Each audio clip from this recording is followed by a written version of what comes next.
6 గ్యారంటీలు అప్లై చేసిన ప్రజలకు సైబర్ క్రైమ్ పోలీసులు పలు కీలక సూచనలు చేశారు. గ్యారంటీల పేరుతో 6 గ్యారంటీలు అప్లై చేసిన ప్రజలకు సైబర్ క్రైమ్ పోలీసులు పలు కీలక సూచనలు చేశారు. గ్యారంటీల పేరుతో సైబర్ మోసాలు జరిగే అవకాశం ఉందన్నారు. గుర్తు తెలియని వ్యక్తులు ఫోన్ చేసి ఓటీపీ అడిగితే చెప్పవద్దని పోలీసులు హెచ్చరిస్తున్నారు. సీజన్ బట్టి సైబర్ మోసగాళ్లు కొత్త మోసాలకు తెరలేపుతూ ఉంటారు. దరఖాస్తుదారులకు ప్రభుత్వం నుండి ఎలాంటి ఓటీపీలు రావు కాబట్టి ఇలాంటి మోసాల పట్ల ప్రజలు అప్రమత్తంగా ఉండాలని పోలీసులు సూచిస్తున్నారు.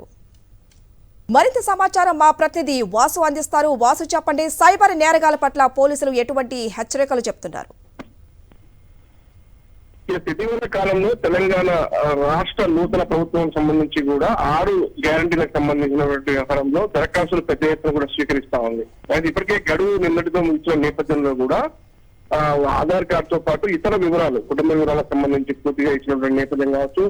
అయితే ప్రభుత్వం నుంచి ఈ పథకాలకు మీరు అప్లై చేశారు, దీనికి సంబంధించిన ఒక ఓటీపీ వస్తుంది, మీరు ఆ ఓటీపీ నెంబర్ చెప్తే మీ పథకం అభ్యర్థిగా మీరు ఎన్నికవుతారంటూ కూడా మోసం చేసే అవకాశం ఉంది సైబర్ నేరగాలు. కాబట్టి వివిధ రూపాల్లో కూడా ఇప్పటికే గృహ నిర్మాణానికి సంబంధించి తెలంగాణ ప్రభుత్వం ఇప్పటికీ ఎలాంటి నిర్ణయం తీసుకోకపోయినప్పటికీ గ్రామాల్లో కూడా ఇందిరమ్మ ఇళ్ల నివాసాలకు సంబంధించినటువంటి దరఖాస్తులు స్వీకరించినట్టు సైబర్ నేరగాలను కూడా గుర్తించారు. అంటే ఇలాంటివి ప్రతి స్కీమ్ సంబంధించి కూడా సైబర్ నేరగాళ్లు కొత్త రకం పందా అనుసరించే అవకాశం ఉంది. కాబట్టి ప్రజలెవరు కూడా ఎట్టి పరిస్థితుల్లో ఓటీపీలకు రెస్పాన్స్ కావద్దు, ఆ ఓటీపీ చెప్పొద్దు. చెప్తే ఖచ్చితంగా అకౌంట్ లో డబ్బులు పోవడమే కాకుండా ఇతర ఇబ్బందులకు గురే అవకాశాలు చాలా ఉన్నాయి. కాబట్టి ఎక్కడ కూడా ప్రభుత్వం నుంచి ఈ ప్రభుత్వ పథకాలకు సంబంధించిన వ్యవహారంలో కూడా ఎక్కడ ఓటీపీ అడగరు, అడిగినా కానీ ఎవరు కూడా చెప్పొద్దు అంటూ కూడా చాలా స్పష్టంగా సైబర్ క్రైమ్ పోలీసులకు హెచ్చరికలు జారీ చేసిన రాష్ట్ర ప్రజలకు సంబంధించి కూడా చాలా అప్రమత్తంగా ఉండాలి.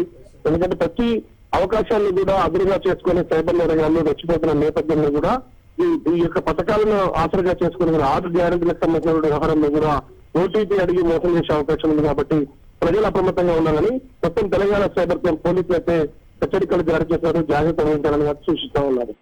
థాంక్యూ వాసు.